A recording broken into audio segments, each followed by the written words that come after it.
बिस्मिल्लाहिर्रहमानिर्रहीम। अस्सलाम वालेकुम डियर स्टूडेंट। मैं मोहम्मद मोहसिन और आज हम लोग 10th क्लास की केमिस्ट्री का चैप्टर नंबर 2 जो कि सीक्वेंस में चैप्टर नंबर 10 है और उसका लेक्चर नंबर 13 स्टार्ट करेंगे। और आज हमारे टॉपिक का नेम होगा pH scale. Dear student, pH scale में हम लोग क्या पढ़ते हैं, क्या स्टडी करते हैं? हम लोग किसी भी लिक्विड के अंदर हाइड्रोजन आयन की कंसनट्रेशन मालूम करते हैं। तो डियर स्टूडेंट, पीएच स्केल की जो फॉर्मेशन हुई वो किस बेस पे हुई? वो प्योर वाटर के अंदर हाइड्रोजन आयन की कंसंट्रेशन की बेस पे हम लोगों ने पीएच स्केल को तरतीब दिया या पीएच स्केल की फॉर्मेशन की। डियर स्टूडेंट, पीएच होती क्या है, इसकी डेफिनेशन क्या होगी? PH is the negative logarithm of concentration of hydrogen ion. PH hydrogen ion की कंसंट्रेशन का मनफी लॉगरिथम है। ये आगे आप लोग देखेंगे कि हम लोग इसको लिखते किस तरीके से। इसी तरह एक और टर्म है जिसको हम लोग ऑटो आयोनाइजेशन बोलते हैं। Water is a weak electrolyte because it ionizes very slightly into their ions in a process called auto ionization या फिर सेल्फ आयोनाइजेशन। पानी एक कमज़ोर इलेक्ट्रोलाइट है क्योंकि ये बहुत कम आयोनाइज होता है। ये प्रोसेस ऑटो आयोनाइजेशन या फिर सेल्फ आयोनाइजेशन कहलाता है। डियर स्टूडेंट, जिस तरीके से ये पानी है, इसको अगर मैं इस तरह लिखूं कि हाइड्रोजन आयन और OH आयन भी लिख सकता हूं, तो पानी जो है ये आयंस में चेंज हुआ है। इस प्रोसेस को बोलते हैं आयोनाइजेशन। लेकिन पानी बहुत कम आयोनाइज होता है, ये बहुत कम आयन देता है। लेकिन अगर पानी प्योर हो तो प्योर वाटर बहुत कम आयंस देता है। अब अगर वाटर के अंदर आयंस बहुत कम होंगे तो ये फिर करंट भी इतना ज़्यादा नहीं पास करेगा। इसका मतलब है कि ये वीक इलेक्ट्रोलाइट होता है। इलेक्ट्रोलाइट वो वाला सॉल्यूशन जिसमें से करंट पास हो उसको हम लोग क्या बोलते हैं? इलेक्ट्रोलाइट बोलते हैं। तो पानी वीक इलेक्ट्रोलाइट है क्योंकि ये बहुत कम आयंस देता है, प्योर वाटर, और बहुत कम आयंस देने की वजह से इसमें से बहुत कम मिकदार पास होती है करंट की।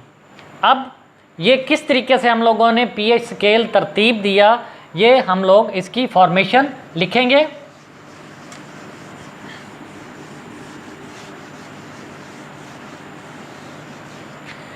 तो डियर स्टूडेंट, हमें पता है कि H2O जब ये आयोनाइज होगा तो कौन कौन से आयन देगा? H positive plus OH negative. इसका मतलब है कि अगर पानी का एक मालिक्यूल लिया जाए तो वो एक हाइड्रोजन आयन और एक हाइड्रोक्सिल आयन देगा। तो इसकी इक्विलिब्रियम कांस्टेंट की वैल्यू हम लोग अगर लिखना चाहते हैं तो वो क्या लिखेंगे? Product over reactant. तो प्रोडक्ट में क्या है? हाइड्रोजन आयन की कंसंट्रेशन एंड OH आयन की कंसंट्रेशन डिवाइडेड बाय वाटर की कंसंट्रेशन। अब मैंने ये भी बोला है कि वाटर जो है वो बहुत कम आयोनाइज होता है। इसका मतलब है कि वाटर की कंसंट्रेशन पे इतना ज़्यादा इफेक्ट नहीं होगा। इसको लेफ्ट हैंड साइड पे लेके जाओ। H2O की concentration is equal to H positive ion की concentration divided by into OH ion की कंसंट्रेशन। अब ये वाली जो टर्म है ये Kc इंटू वाटर, ये हम लोग इसको किससे रिप्रेजेंट करते हैं? KW से। एंड H पॉजिटिव आयन की कंसंट्रेशन इंटू OH आयन की कंसंट्रेशन। तो डियर स्टूडेंट, KW क्या कहलाएगा? ये कहलाएगा ionic product constant of water. पानी का ionic product constant. Ionic product constant किस तरीके से है? KW किसके बराबर है? हाइड्रोजन आयन की कंसंट्रेशन इनटू OH आयन की कंसंट्रेशन। तो ये आपस में मल्टीप्लाई हो रहे हैं, तो हम लोग कहेंगे कि ये दो टाइप के आयन का क्या है? प्रोडक्ट है। एक हाइड्रोजन आयन और दूसरा हाइड्रोक्सिल आयन। तो हम लोग KW को क्या कहेंगे? Ionic product constant of water या पानी का आयनिक प्रोडक्ट कांस्टेंट। अब आते हैं, हम लोग ये मालूम करना चाहते हैं कि अगर पानी को 25 डिग्री सेंटीग्रेड पर रख दिया जाए तो हाइड्रोजन आयन की कंसंट्रेशन और हाइड्रोक्सिल आयन की कंसंट्रेशन किसके बराबर होगी? तो हम लोग लिखेंगे हाइड्रोजन आयन की कंसंट्रेशन इनटू OH आयन की कंसंट्रेशन ये बराबर होगी 1.0 इंटू 10 की पावर -14 एट 25 डिग्री सेंटीग्रेड। अगर पानी को 25 डिग्री सेंटीग्रेड पे रख दिया जाए तो उसमें जो हाइड्रोजन आयन और हाइड्रोक्सल आयन की कंसंट्रेशन या मिकदार होगी वो 1.0 इंटू 10 की पावर -14 होगी। तो मैं इसको लिख सकता हूँ KW is equal to 1.0 into 10 की पावर -14 एट 25 डिग्री सेंटीग्रेड। अब मैं ये भी चाहता हूँ कि ये तो 1.0 इंटू 10 की पावर -14 ये दोनों आयन्स की मिकदार है। अब मैं चाहता हूँ कि एक आयन की अलहदा मिकदार मैं मालूम करूँ, तो मैं क्या करूँगा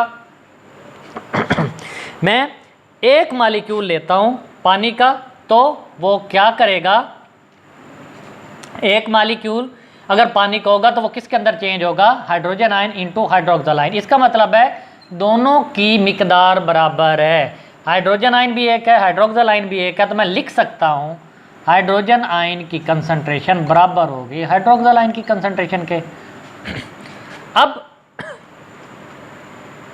अब अगर मैं इसको इक्वेशन नंबर 1 बोलूँ तो अब मुझे ये भी पता चल गया है कि हाइड्रोजन आयन और हाइड्रोक्सल आयन किसके बराबर होंगे, ये एक दूसरे के बराबर होंगे।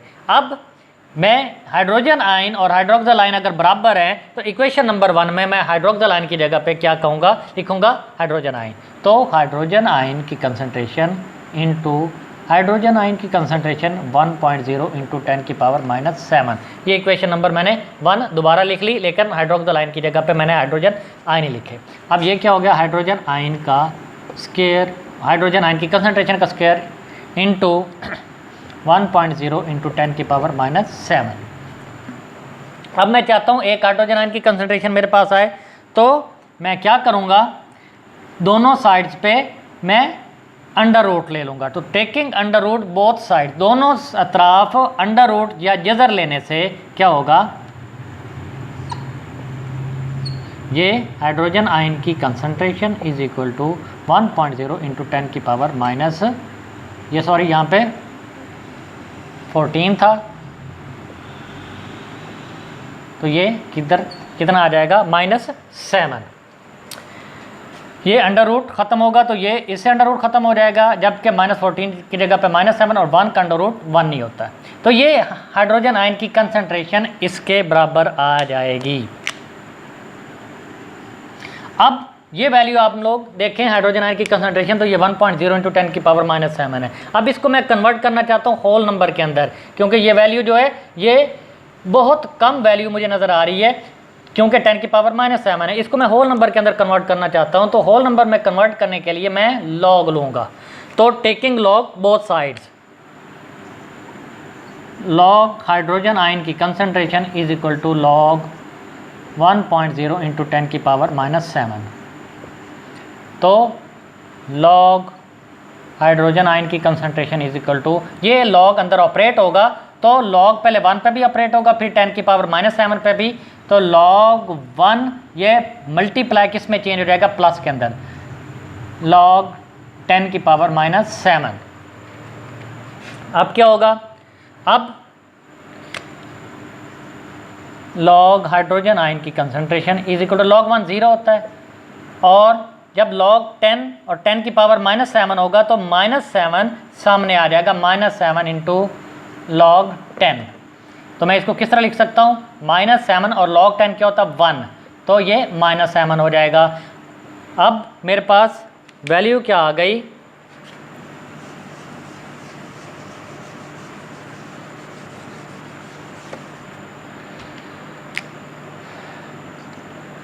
log H पॉजिटिव आयन की कंसंट्रेशन -7, माइनस इसको मैंने ख़त्म करना है तो दूसरी साइड पे ये क्या हो जाएगा, -log H पॉजिटिव आयन की कंसंट्रेशन इज इक्वल टू 7। अब मैंने पहले डेफिनेशन में लिखा है कि जो -log हाइड्रोजन आयन की कंसंट्रेशन, या इसको मैं इस तरह कहूँगा कि हाइड्रोजन आयन की कंसंट्रेशन का माइनस लॉगरिथम ये किसके बराबर होता है, pH के, पावर ऑफ हाइड्रोजन आयन ये 7 के। तो डियर स्टूडेंट यहाँ पे आप लोगों ने इस तरह pH की वैल्यू कितनी निकाली, 7।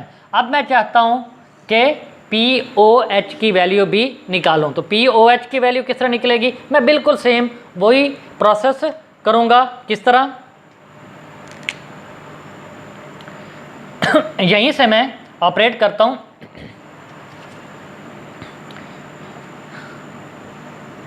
लॉग OH नेगेटिव आयन की कंसंट्रेशन, तो ये किसके बराबर होगा, यहाँ पे मैं हाइड्रोजन आयन की कंसंट्रेशन की जगह पे मैंने क्या लिख लिया, OH आयन की कंसंट्रेशन। तो ये भी क्या होगा, क्योंकि दोनों बराबर थे, 1.0 इंटू 10⁻⁻⁷। तो ये क्या निकलेगा, लॉग हाइड्रोक्सल आयन की कंसंट्रेशन इज इक्वल टू, आप लोग उसी तरह अंदर ऑपरेट करो, log 1 प्लस log 10⁻⁷। तो log OH आयन की concentration is equal to log 1 0 plus -7 log 10